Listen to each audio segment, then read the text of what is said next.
to the Shop, episode 402, Innovating a Generous Wage Structure with Mike Schroeder of Oddly Correct. Well, hey everybody, and welcome to another episode of Keys to the Shop, where we give you insights, inspiration, and the tools you need to grow as a coffee service professional. My name is Chris DiFirio. I'm your host for the show, and I'm really happy to have you along today. And welcome to all of you who are new to Keys to the Shop. There are a lot of episodes for you to listen to. It's kind of overwhelming because there's over 700 episodes right now. And in order to really find what you need at the moment, I would encourage you, first, subscribe to Keys to the Shop. That way you can search the episodes in your podcast player. You'll always be updated with new episodes, of course. And then go to keystotheshop.com, and in the search bar in the upper right-hand side, you can search any topic that you are interested in, and you'll get blogs or episodes related to that. And there's always related episode links in the most recent, within the past 3-4 years of doing Keys to the Shop, that have been added for you to continue learning about that particular subject. So there's a tip for you if you're getting into Keys to the Shop for the first time. Welcome. And those of you who have been here for a while, I so appreciate you. Don't forget to share these episodes with your friends and post about these episodes and Keys to the Shop over on any social media channels that you have on Instagram, LinkedIn, etc. So I want to let you know Keys to the Shop is not just a podcast, but also I offer consulting and coaching one-on-one for operators and owners who really want to get their coffee shop started on the right foot and build foundations for sustainable success, or people who already operate coffee bars who want to elevate their operations and leadership to the next level. And it could be that you have particular projects that you're working on, like revamping your systems, working on creating more revenue in your business, you're scaling your business from 1 to 2 or more stores. There's a lot of different projects I'm working on with clients right now in both of these categories. And I would love to talk with you about what Keys to the Shop Consulting can do to help you. To do that, all you need to do is email chris@keystotheshop.com, and we'll set up a free discovery call where we'll talk all about what you've got going on in your business and how Keys to the Shop Consulting might be able to help you. So again, that email for Keys to the Shop Consulting, chris@keystotheshop.com. So how many times have you been disappointed by a cup of coffee? Probably a lot. And for those of us who are in the business, that disappointment often drives us to innovate. It drives us to find, why did that happen and how can I avoid that in the future?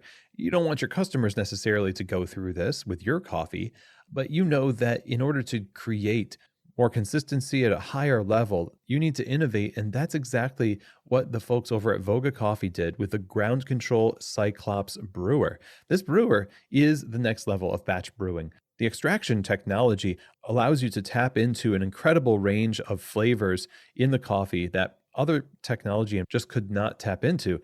Not only is it an amazing batch brewer, but it also creates tea, batched iced lattes, batched cold brew. That's all thanks to this extraction technology that allows you to do this range of different products with it. And naturally, that opens up a lot of efficiency and profitability for you. So check them out over at groundcontrol.coffee. Learn more about this amazing company, this equipment, and for a limited time, they're running a special 50% off the Ground Control brewer while supplies last. And so if you go to groundcontrol.coffee, you'll find out more about that.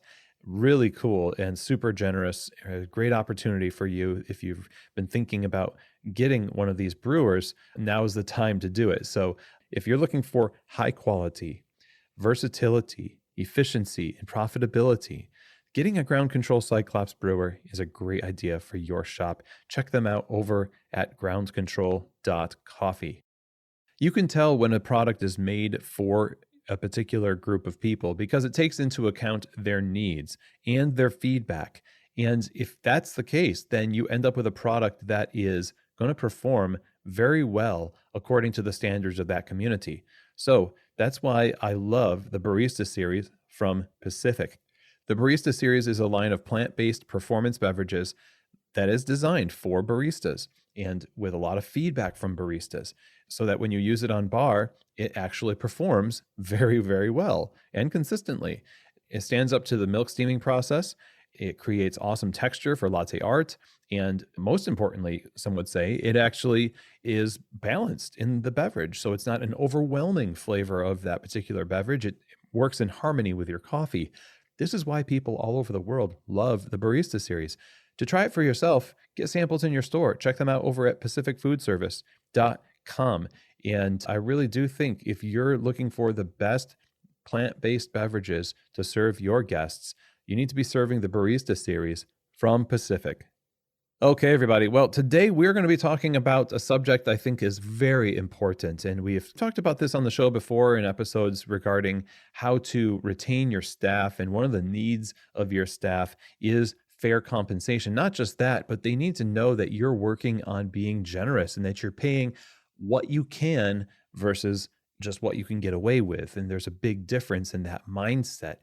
Now, generosity and having a value of generosity toward your staff takes into account the idea that, hey, these are people who are making it happen for you. The vision is coming to light because of this team of people. And it's great to have that value and really appreciate and be grateful.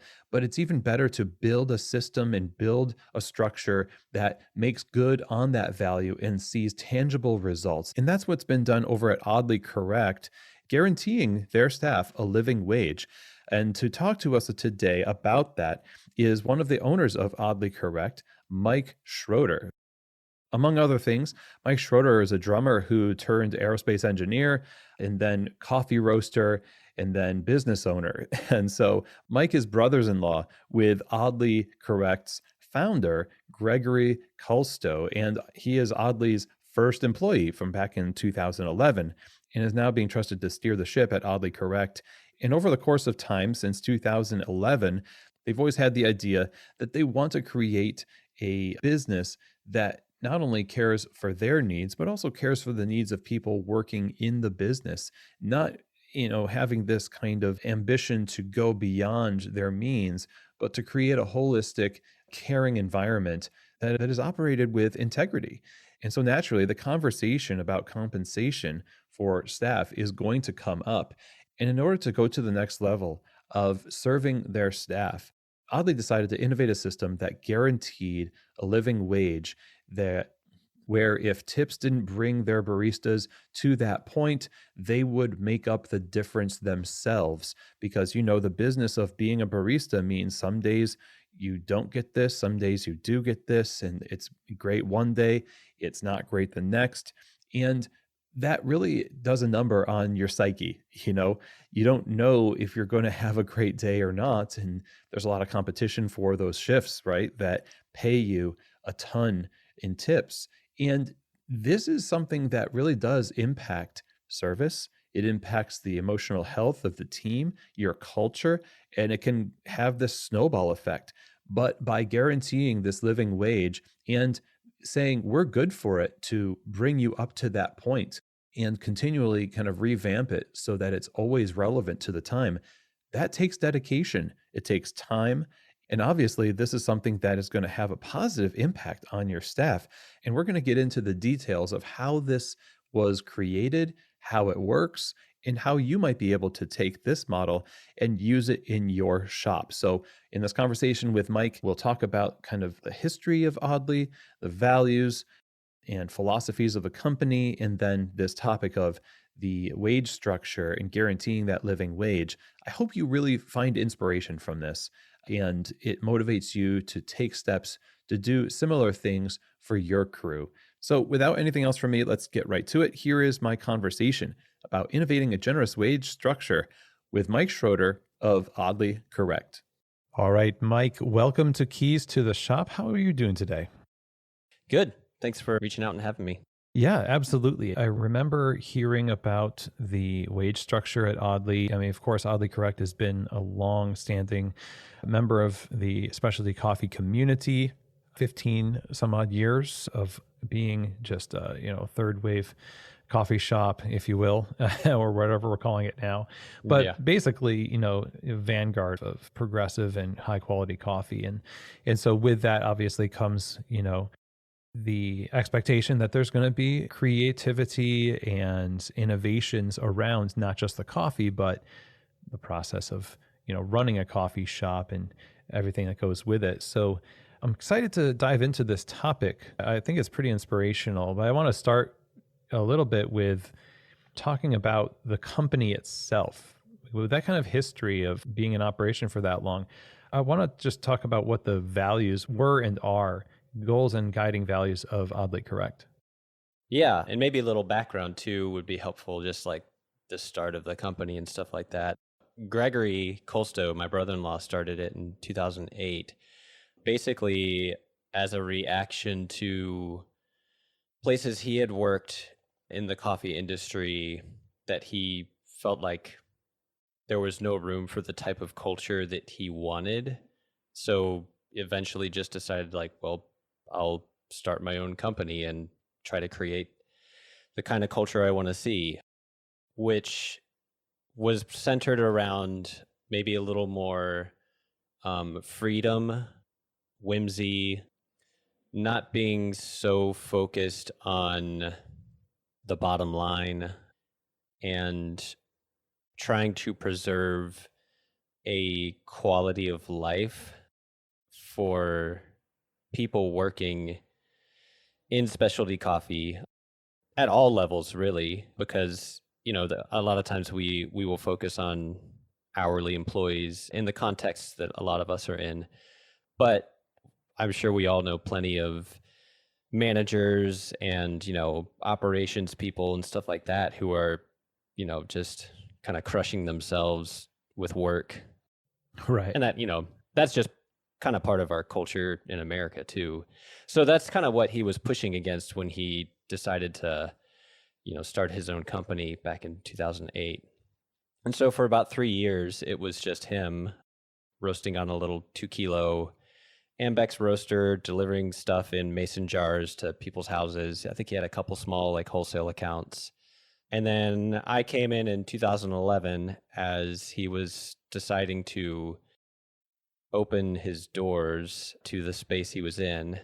People would just find him, roasting coffee and be like, "Oh, what's going on here?" And he'd, make him a pour over or talk and chat and stuff. And so people would just kept finding him, and so at some point he said, I guess I should just start serving some coffee, like open things up and let people naturally come in and see what's going on.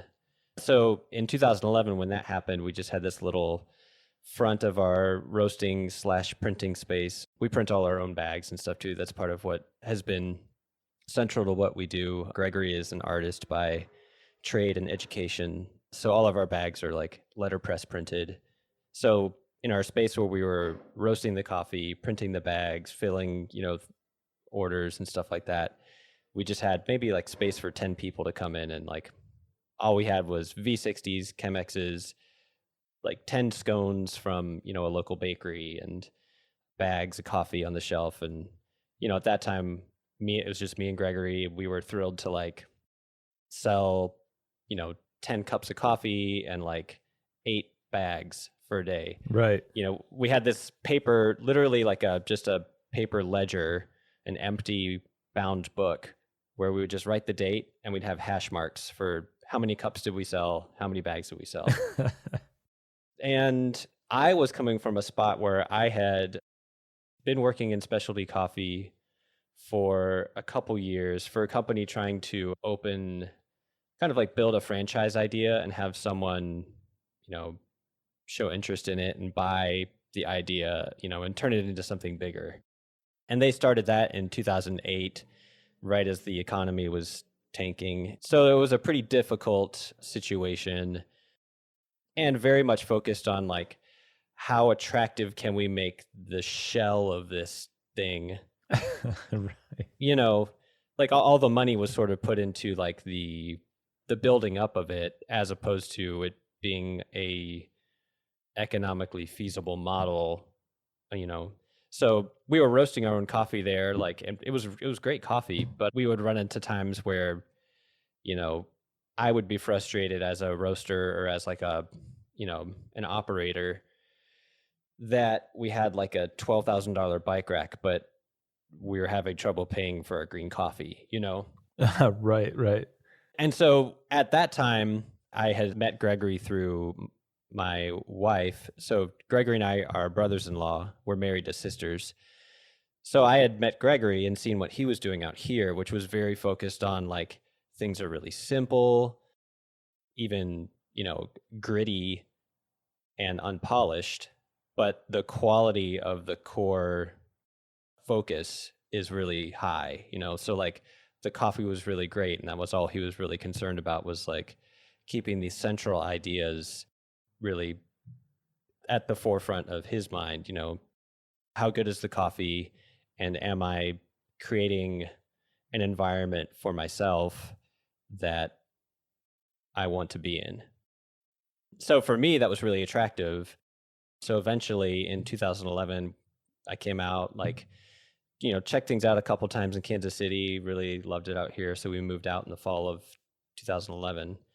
And, for a while, it was just the two of us. And then we brought in a third person, I think, in that winter, Tyler Rovenstein, who, along with his wife, Jamie, ran Monarch Coffee here in Kansas City. Right. So it was the three of us. So there was a very strong, like, idea that we were just going to expand as we succeeded. So we were trying not to take any big steps past what we were capable of doing at the time. For me, looking back at those, early days, that was an idea that was really central to setting us up to be able to do some of the things we do today. This idea that like we're only going to take the steps that we can take and keep the priorities that we want central. So anytime we were doing something, we were making sure, at first, Gregory on his own is like, okay, this thing has to sustain me, and I want it to be a culture that I enjoy being in. And then, I come along, it's the two of us. Okay, we got to sustain 2 people now, and then 3 people. And that just kind of slowly continued over time. That would lead to things like we weren't buying new equipment. I think like our first hot water tower we found on Craigslist for $99. We still have it today in our cupping lab, Wow. We bought a used La Marzocco Linea from a friend. It was in his basement, and that was our first espresso machine. Like, everything was like that. And we didn't always do that perfectly. Like, probably our biggest mistakes as a business were when we kind of, in the interest of maybe doing things that we thought were what you're supposed to do as a specialty coffee company, when we would kind of let our central, those core ideas slip a little bit in the interest of, like, for example, doing like a big direct trade purchase. Like we stepped into that game before we were ready.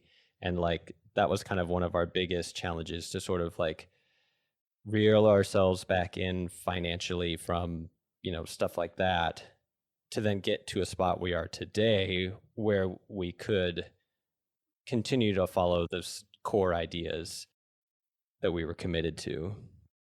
Thinking about your background with this company that seemed to only focus on the aesthetics, the outward appearance, but the internals were not really there. It wasn't, as much substance as you would kind of hope it would be, or that the outside kind of maybe would make you think it was. And then I'm thinking about your guiding values and how even something like stepping into what, on the surface seems like a good decision. Oh, we're going to do direct trade.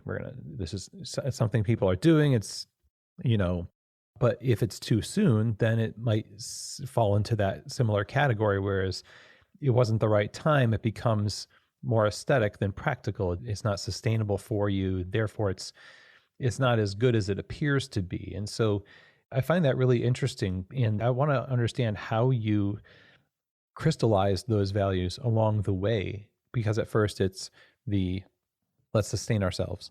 Then it's, a lot of opportunities coming your way because the business keeps on going, and opportunities present themselves to businesses that are stable.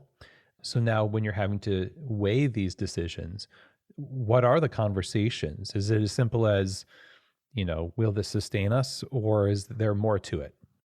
Yeah, I think for the most part, when we were coming up against those feelings of like, you know, feeling like we got off course, let's say, the conversations would usually center around the fact that we felt like we were starting to build a culture for ourselves that we didn't want to live in, particularly when it came to having like a larger retail presence. I mean, by larger, I mean like we had a shop that wasn't only doing pour overs. We had an espresso machine and we were doing milk drinks and stuff. But, that increase necessitated more employees and, stepping into operational things that we really hadn't prepared ourselves for. So we kept saying, like, the analogy we used was that we had a room, like a locked room with a gorilla in it, and we would just open the door, throw a banana in, and then lock the door again. That was like how we felt about like sort of the position we had gotten ourselves in by like taking some larger steps, right? But I think part of the shift for us was realizing that like for a while, just scratching our own itch for really good coffee was fine when things were small and simple. But as it started to grow, that idea didn't have enough behind it to really direct us towards the type of lives we wanted to lead. So I think we started having to ask larger questions, or just dig deeper behind like, okay, like we want to be roasting fantastic coffees that we're excited about, but beyond like, why do we want to do that? Like what's the why behind why are we even showing up every day to do that, especially in the context of like, let's say, Gregory, for instance, got really interested in tea. So as he started to shift to like drinking more tea and stuff, naturally he had to find different things to be passionate about rather than just like, how good is the coffee, I think some of that then led to us re-examining like the way we were doing things. Like if we re-examine the why, then that leads us to re-examine the what and the how, right? Mm-hmm. So we were known for a long time for being like the no cream and sugar shop and all that stuff. We started to rethink that basically along the grounds of where we are in Kansas City. We're limiting our reach, our impact.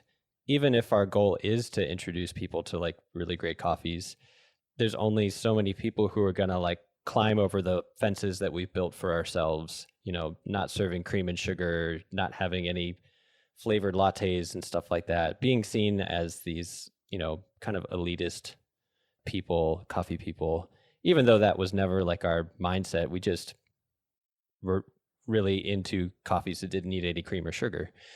But we said, okay, let's like move these fences out. Let's lower them so that we have more opportunities for people to, get into what we're doing. And the people that are working on the retail side of the business then have more support coming to them. And that was kind of the beginning of realizing, oh, like in particular, the people who are serving our customers are going to have the greatest impact when it comes to how both like our product is perceived and how just our company in general is perceived, right? Like Mm-hmm. they're representing us, they're having a huge impact. And around the same time, we started to just hear things maybe like coming from the West Coast about, baristas organizing, hearing stories more locally just about how kind of off and weird pay structures were. I mean, the one story I kind of keep coming back to is we would hear from multiple baristas about a shop that would, rather than, pay minimum wage and then the tips, be on top of that, they would calculate out the tips that employees got, over the course of a pay period, and then decrease their base pay to where they were making minimum wage. Yeah. Wow. So like, yeah, kind of, the tipped wage idea, right? It's like, I think the tipped wage in Missouri is still something ridiculous, like $2.80 or something like that. Mm-hmm. And if you're working at a really busy restaurant, if you're working at Cheesecake Factory, you can make a ton of money on top of that.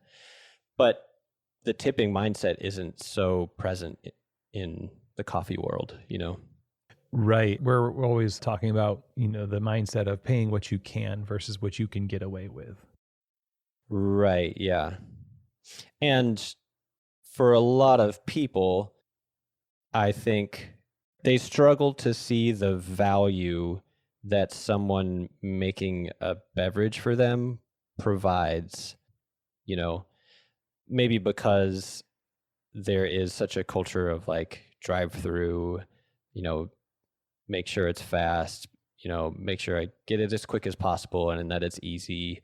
So the assumption on a customer's end is that like, well, this didn't really take a lot of effort, and like, I don't really think I should pay more than, whatever it is they paid for that coffee, $2.50 or, $4 or whatever it is. That was the beginning of our kind of questions that we started asking ourselves when it came to how can we, one, call attention to the fact that most coffee workers, we were focused on Kansas City, but this is true, all over the United States. Most coffee workers are dependent upon gratuity and tips for a decent portion of their income, Mm-hmm. Before we get into the wage structure that you currently have, I really want to dig into that. I want to go back to something that I think is really important to focus on here, which is, it's just my assumption, I suppose, but if you had not operated the business with a certain degree of reflection and meditating on the why and the unto what questions, it seems like it would be harder for you to therefore extend that same kind of empathetic curiosity to people working for you. You've treated yourself, you and your peers, with the same kind of curiosity, like, why are we doing this? And you're treating yourself like human beings, basically. And therefore, it seems easier that you would look at the people working with you as an extension, similarly, not as cogs or as widgets, but as people. But you had practice in that over the course of building the business, right? Right. Yeah. Yeah. And I think that was sort of the point I was making about sort of our early years, is that mindset was built in because, it was just a couple of us and we had to figure out how to make it work for us. And we didn't want to be miserable,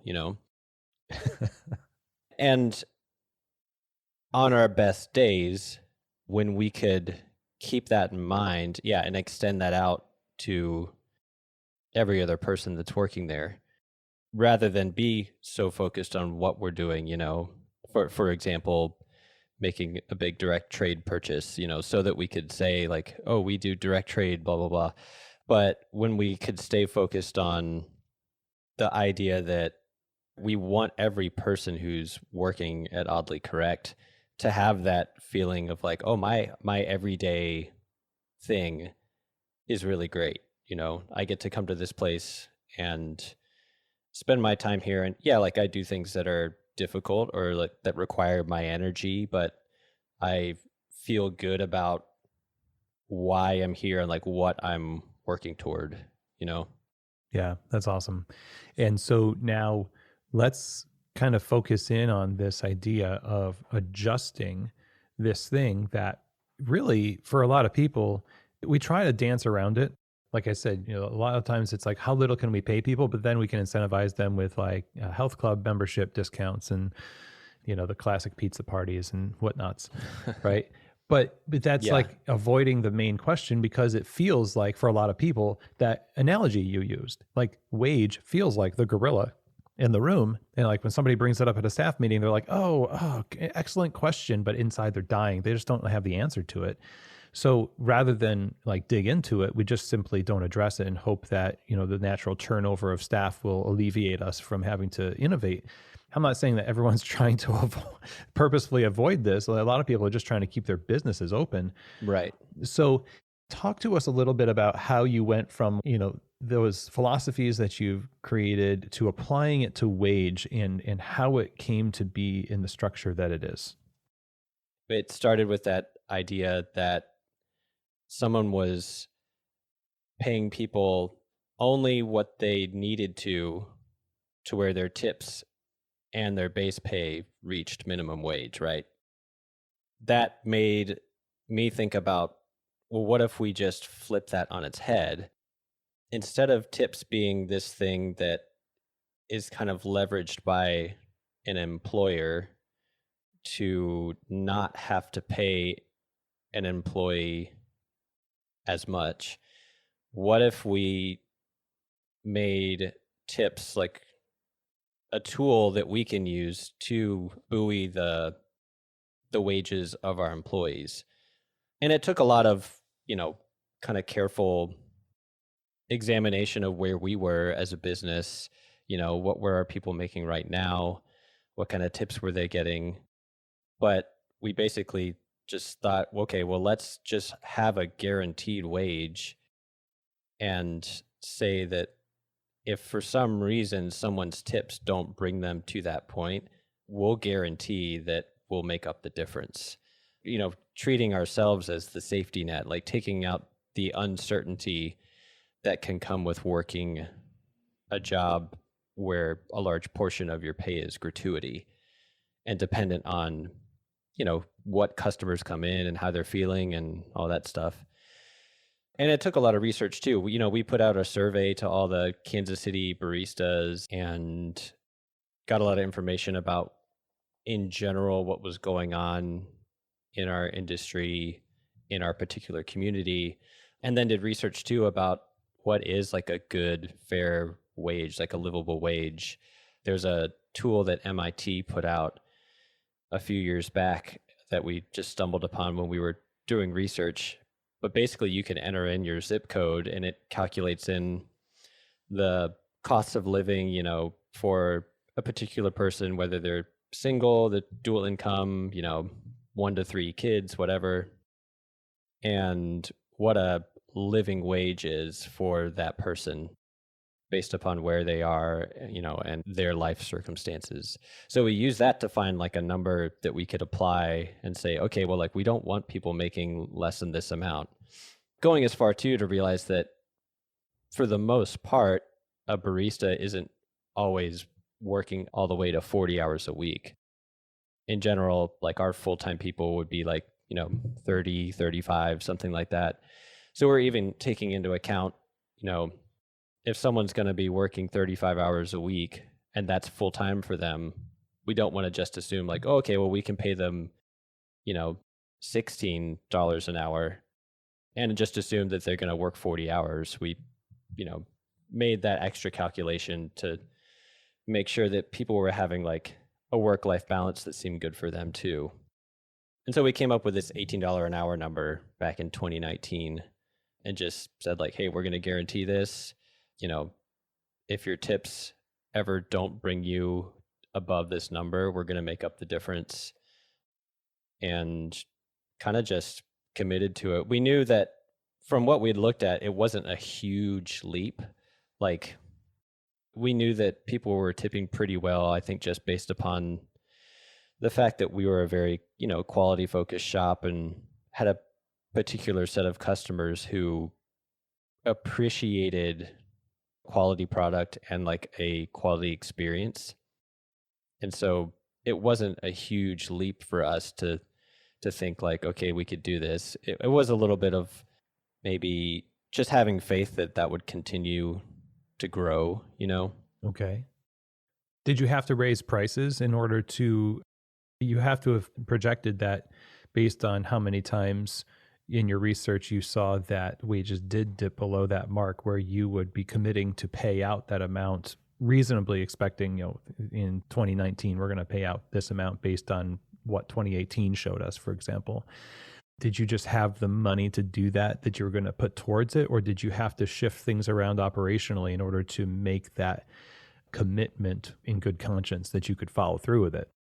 We had basically come to a point where we had just gotten financially healthy again after like biting off these big chunks of things like, big direct trade purchases and getting a new machine and a new espresso machine and stuff like that.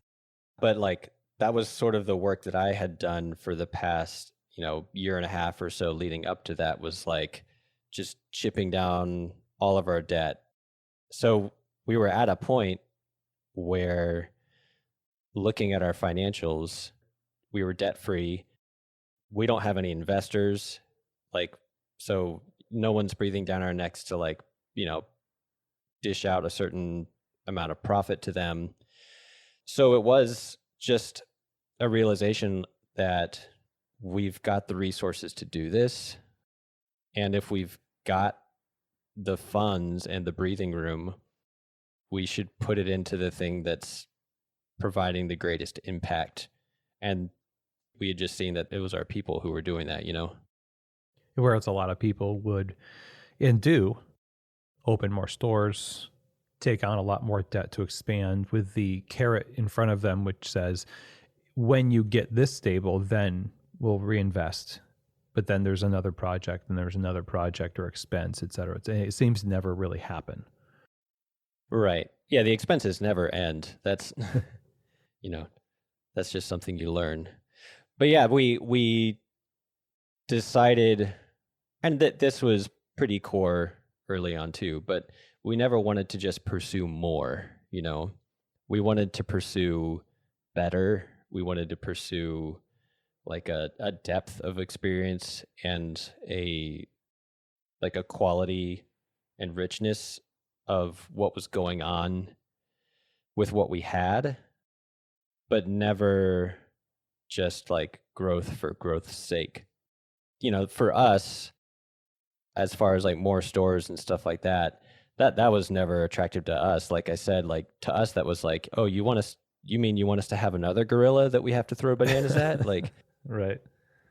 We wanted to make the thing we had work as well as it possibly could, and stay relatively small, and see what would happen when we continued to put resources back into a small group of people and give them what they need to, one, just feel basically supported, but also put them in an environment where they have opportunities to pursue things that are exciting to them, that also align with things that could be beneficial for everybody here. Yeah, I really like that. In the knowledge and comfort that you have, not only as an employee, that you're being backed, and that you, as the ultimate authority in the business, are really trying to be as innovative and putting your best energies toward their stability and success. That goes such a long way. I mean, there's probably tons of people listening to this going like, if only that was true about some of my past jobs, maybe I would have stuck around. And the answers are kind of like staring us in the face, right? But then that you've taken care as much as you can of the people that make this happen. And that's a great feeling. And it seems like you'd been doing this as best as you knew how, up to the point where you started doing this different wage structure. So I'm curious how it was received. Like when you started saying like, hey, we're going to start changing the way that we pay people. And now during the first year, it starts to become the norm. What was the response, and what kind of differences did you notice as a result of this becoming the normal way at Oddly? I think, there was obviously an immediate response. We announced what we were doing, via social media and all that stuff, kind of as a method of accountability for ourselves. just basically saying like, hey, this is what we're doing, this is what we're committed to, kind of, burn the boats type thing. Right, right. Not give us a way to sort of weasel out of it. Not that we thought we would, but Human nature, yeah. And two, as just a way to say to everyone, hey, like, this is important to us. Like, there's something that I think people say in like probably like the marketing world and stuff like that. But if you don't tell your story, someone's going to tell it for you. So we felt like, okay, this is pointing towards something that's pretty core for us. So we need to talk about it openly and, in detail. So we announced it online, and yeah, there was a ton of positive feedback, particularly from baristas and from a lot of our customers too. It was sort of an affirmation that like, oh, okay, our customers care about this too. Like they're the type of people who want to go somewhere where the people who work there are well taken care of. At the same time, there was a little pushback, both in a positive and in a negative sense, from probably, people not unlike some of your listeners who are trying to run a shop or, are running a specialty coffee company, who were either incredulous that it could be done or were upset with us for making them look bad. Which like I get, and that's was not our intent at all. Like we weren't there to like point fingers and, be like, oh, well, like we're doing this, so like everyone else who doesn't sucks. It was more of like, hey, this is what we see that we're able to do right now, so we're going to take that step. But it was interesting because it was, there was a lot of interest from people wondering like, how can you do it? And it was a little difficult at the time to really know how to answer that question because it did come so much from just being the way that we were for a long time and realizing like, oh yeah, we can do this. It's like trying to teach someone a skill that you just have known forever, Right. You kind of just had this idea of like, well, you just kind of do it, it's like, think about teaching someone to scramble eggs or something like that. You don't think it's something that requires a lot of instruction, but if someone's never done it, you got to walk them through these steps that are just totally automatic for you. Mm-hmm. So it led to a lot of reflection and examination on, a lot of these things that we've talked about so far. Like how did we even get to this spot where we realized we could do this? And then I think actually one of the really biggest impacts it had was that it gave people a reason to come to our shop besides our coffee was good. I mean, in short, talking about how the care and fair pay of our employees was important led to our employees being paid more. Right. Their tip percentage went up, I think in that first year by like 4 or 5% or something like that. So it's like just talking about it, whether it was through gaining new customers who were interested in tipping well, or even calling attention to the fact that like, hey, just remember, plenty of people who work in coffee in Kansas City make a lot of their money through tips. So, tip well. Like, I think that had an impact, and we saw that directly affect our employees' pay, and it continued to help us to kind of move along with that growth and invest in the people we had. Like I was able to stop roasting and bring one of our employees on full time to do the roasting, and our new manager, hire a kitchen manager and all this stuff. And, we had a lot of opportunities to facilitate growth through particularly those kind of first 2 years of that. And you're no doubt still, having opportunity in the midst of that increase where business is not as good in certain days or hours where you're still paying out based on your commitment.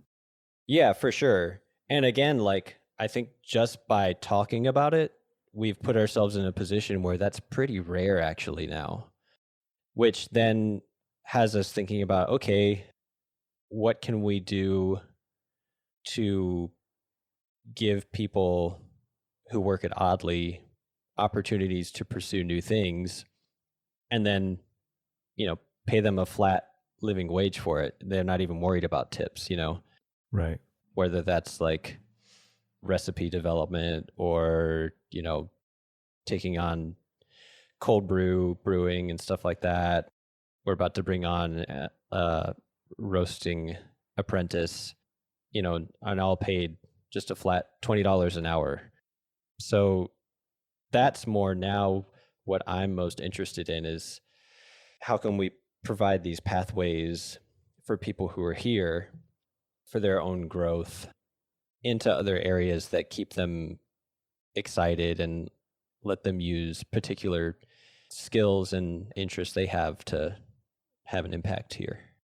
Yeah. So instead of a set it and forget it thing, like we did it, that's cool. Kind of like the direct trade idea. Like we did it once, we can say we did it. That's a star on our chart.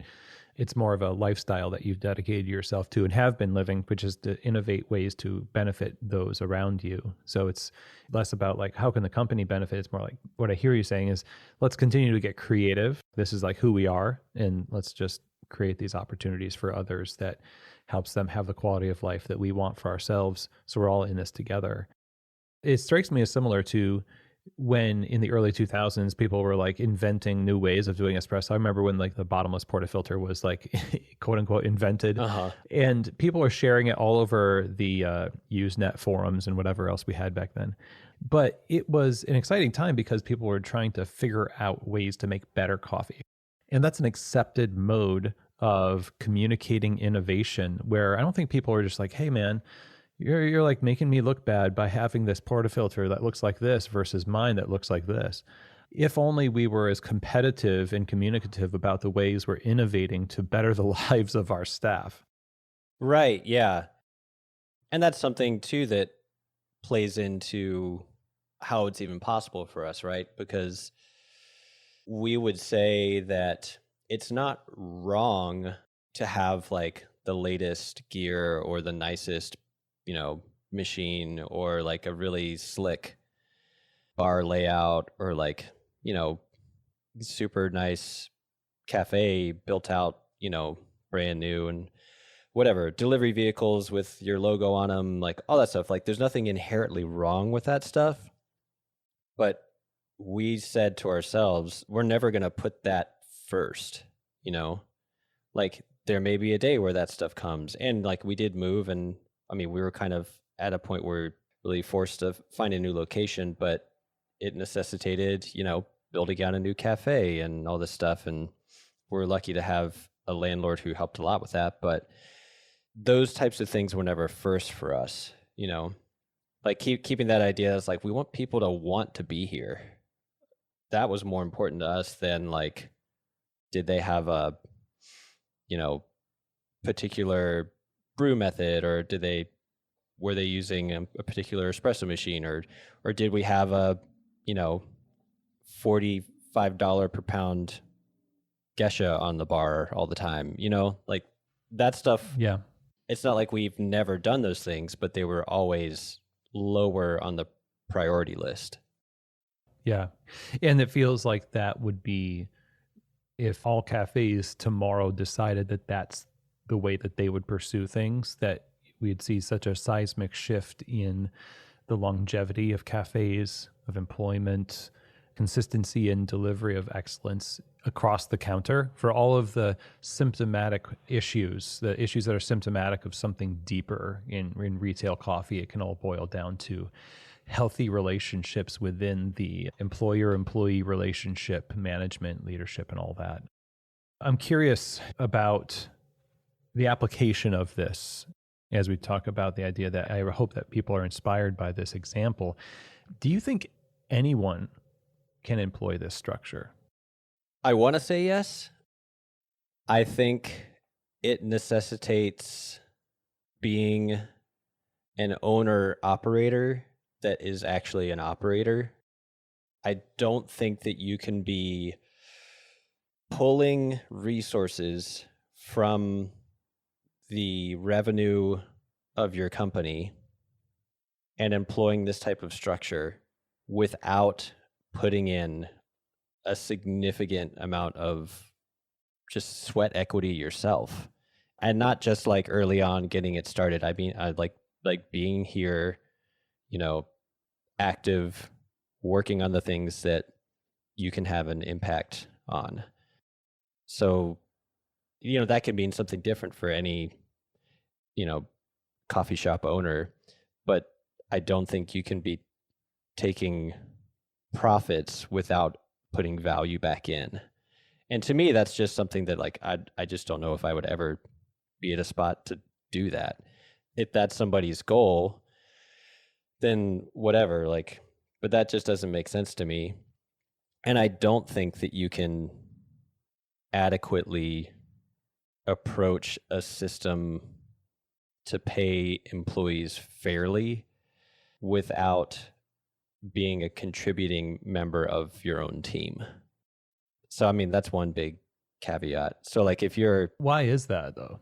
I mean, I think it's just simply the fact that there's only so many resources to go around, So if you're taking without adding anything, then like, I never know when to use zero-sum game, whether Right. But like, it's a balancing equation.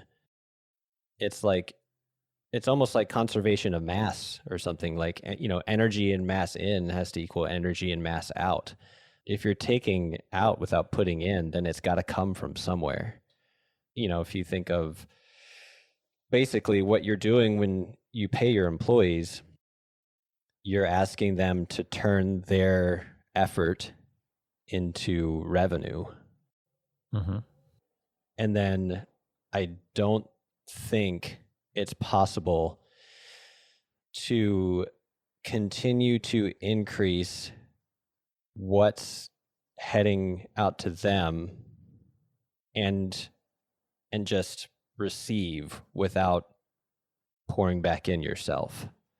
Because there wouldn't be enough for them, is what you're saying. Right, yeah. I mean, that's also assuming, you're like operating within a particular set of boundaries, in our market, right? Like, yeah, you could probably do it if you charged $12 for a latte or whatever, and that's a whole nother conversation. Like, we're starting to get to the point where we realize like, hey, if we are going to offer, really high quality stuff and commit to being like one of the best paying shops in the city, it probably necessitates being one of the more expensive places in town.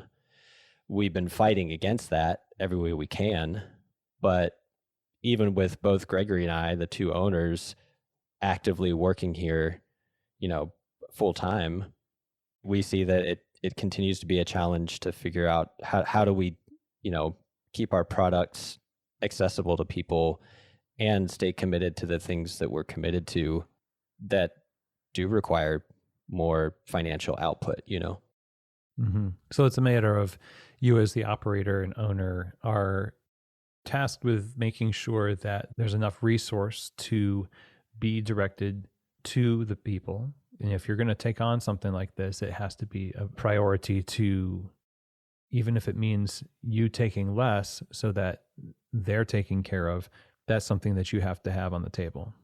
Right. Yeah. Okay.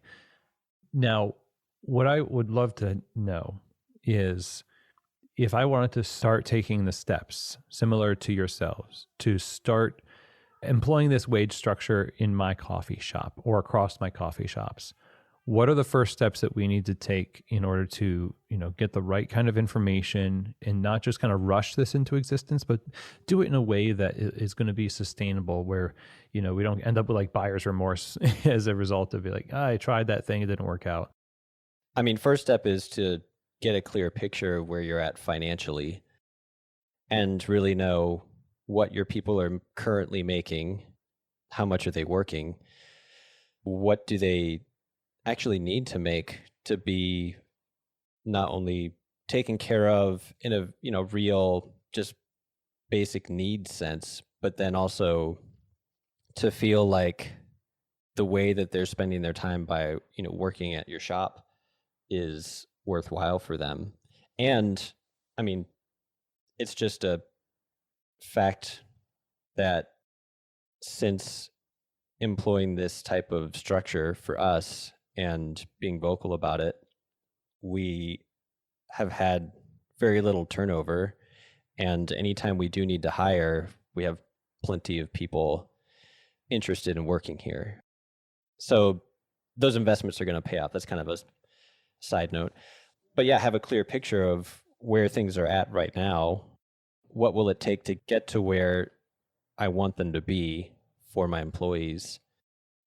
And just ask the hard question, can I do it? And if not, what do I need to give up? I think is really the next question. If you can't get there right now, whether that's there's work that someone else is doing that you need to take on yourself, like, maybe you've overhired, and there's work that needs to be reabsorbed by an owner operator, at least until you do get to a point where, a more equitable structure is in place and sustaining itself. I think it's just about asking the hard questions of what are my own personal barriers keeping me from doing this? I mean, a big part of it for us was having zero debt, because then for us, we weren't worried about how much money we going to paying off our debts. Another facet of that is not having investors. And I know that that's, not a possibility for everybody, but if you can be the sole owner or some sort of small structured where you don't have people looking to you to answer to how much profit is coming out of the business, then one, you're free to do with that profit what you wish, but also there's no pressure to do particular things, with the money that's available. I mean, those are two important facets, at least for us, where we felt like we had the freedom to take the step. Right. So this isn't something that for some people, they're going to have a longer road to make it possible to do something like this. But even if it is a longer road of investigating and adjusting your operations to free up assets to reinvest into that, it's worth it. Yeah, I would say so for sure. One, I just feel like it makes our shop a better place to be. I mean, like, when the people who are here enjoy being here, I enjoy being here. At the same time, too, there's been a noticeable difference in the way that our employees are perceived. And, maybe it is I'm sure there are lots of different angles to this, whether it's we're attracting a particular type of employee to work here, or the fact that, if an employee does feel that they're well taken care of, it affects their attitude towards their work. But we consistently have the feedback from our customers that our employees are the best. And I mean, we see it in how they interact with our customers, how they interact with each other, the quality of the work they do. They care. Even the people who aren't necessarily interested in making coffee their career, if they're kind of pursuing something else, but coffee is like a accessible job for them at the moment, we still see that they're invested in doing good work while they're here, and their attitude towards the people who are, not only bringing the revenue into the shop, but then also directly paying them through tips is very positive.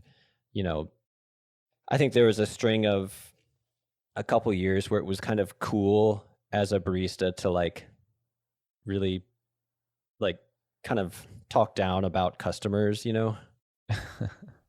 Which I get, like service is like the service industry is a difficult place to be. I mean, like I did it for a long time too. But we definitely don't see that in our people here. And we hear it from customers time and again that the people who are working at Oddly are just top notch. That's awesome. I mean, surely this and other actions and behaviors of ownership toward the benefit of staff have a lot to do with that. And I think anybody who has tried to do anything similar or just has been in operation for, operating a cafe for any length of time can connect the dots between what happens with management and leadership and then the temperature of and the culture of the space. And so I think people would do well to really ponder and adopt what you've been talking about in their cafes where they can. And so I'm grateful to have the opportunity to talk to you as you break all of this down. I think it's incredibly helpful. So thank you. And where can we learn more about Oddly Correct? You can find more about us either on our website, oddlycorrect.com. We're on Instagram, just at Oddly. That's where we tend to communicate a lot. Yeah. And we always like to chat, like people have questions about what we're doing, can just reach out, Mike at oddlycorrect.com. Perfect. Well, again, Mike, I appreciate your time and sharing this, and thank you for the example that you give for the rest of us. Yeah, it's no problem. Thanks for reaching out. It was fun to talk a little bit and reflect. Well, whether you take this model and apply it directly to your coffee bar, or you take it and use it as inspiration to do something similar, I think the main gist is that you find a way to create a tangible outworking of your value of generosity toward your staff. Again, doing what you can, not what you can get away with, and making it a real process, a real tangible thing. And, Oddly has, as Mike has shown us in this interview, benefited greatly from this as a company. And there's lots of reasons for this, but one of the main ones, obviously, is that when you work in a place that really puts their money where their mouth is and truly does this, then you are going to feel the care. You can see it in action. That's going to make you stay there longer. It's going to make you more invested into the work, more engaged in the work. And no system is perfect. And obviously, this is something that they're dedicated to continually looking at and seeing how they can improve.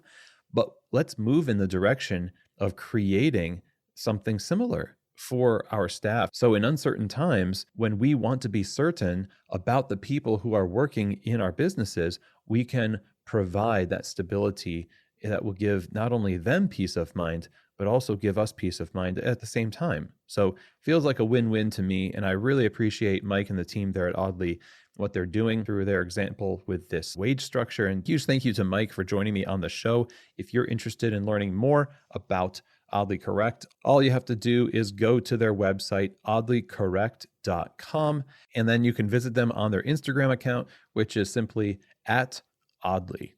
So if you have any questions, comments, or feedback for me about today's episode, feel free to send me an email. Chris@keystotheshop.com is where you can do that. I would be happy to answer any questions that you have. Also, if you're interested in Keys to the Shop consulting and working one-on-one with me, go ahead and reach out to that same email address, chris@keystotheshop.com.